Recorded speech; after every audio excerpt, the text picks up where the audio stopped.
Hello, everybody. Welcome to Carly's Couch. Dun, dun, dun, dun. I'm back and I have a tan. I missed y'all and I am so excited about today's episode. As we know, this weekend is Valentine's Day and people always focus on loving other people. However, if you know me or anything about me, self love is the best love. Shout out to all the people who focus on that. And today we're going to talk about how to date yourself. I think that is really important and can lead to deeper discussions on self intimacy and devotion to oneself. But today we're specifically talking about the importance of spending time with yourself and ways to deepen that. Often we date partners and crushes and we can plan elaborate trips for the girls and for our families, but oftentimes we do not do that for ourselves. So today I'm going to talk about some ways you can do that.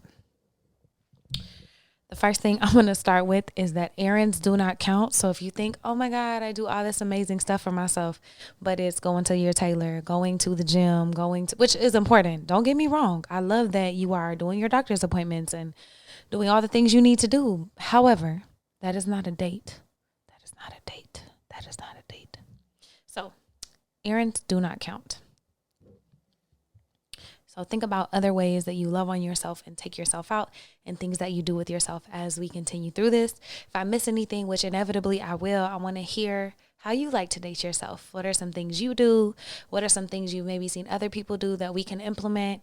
And let's just keep the conversation going on ways to get closer to ourselves and spend more time and just really enjoy dating ourselves, because everything flows from the relationship that we have with ourselves.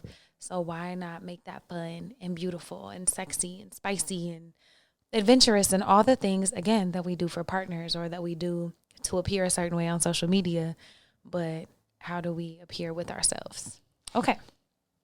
So some benefits and the importance of time alone is much in the same way how learning new things and doing new things with another person can strengthen y'all's intimacy and y'all's bond.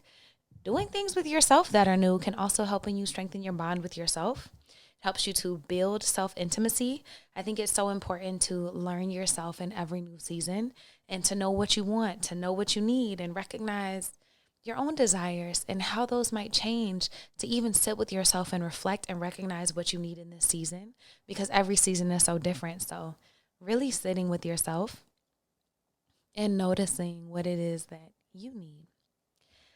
It also strengthens your sense of independence and can help you build confidence, because whenever you reflect, whenever you're able to process, whenever you're able to show up for yourself, that is the thing that helps build momentum and helps you build self-confidence. Like every time you do something that you say you're going to do, it helps you build momentum. Pushing yourself outside of your comfort zone is really important, because we all know that nothing grows in your comfort zone. And it shouldn't just be for other people that we're trying to grow and stretch ourselves. I feel like oftentimes it's not. Like I would say that most people listening to me are probably pushing yourself to grow, career-wise, financially, in relationships. You're trying to become vulnerable and, challenge your trauma and heal and process and grow. However, it's important to do this because it can also just help you spark creativity with yourself. Like anytime you are pushing yourself outside of your comfort zone with, maybe you're uncomfortable to go see a movie by yourself. Maybe you're uncomfortable to travel by yourself. Maybe you're uncomfortable to take yourself out on a date and look real sexy, but just be there for you. Like though, pushing past those barriers in our mind, whether we know they're there or not, helps us to grow and can really spark creativity in our lives. Taking intentional alone time will help you to recharge, reset your mind,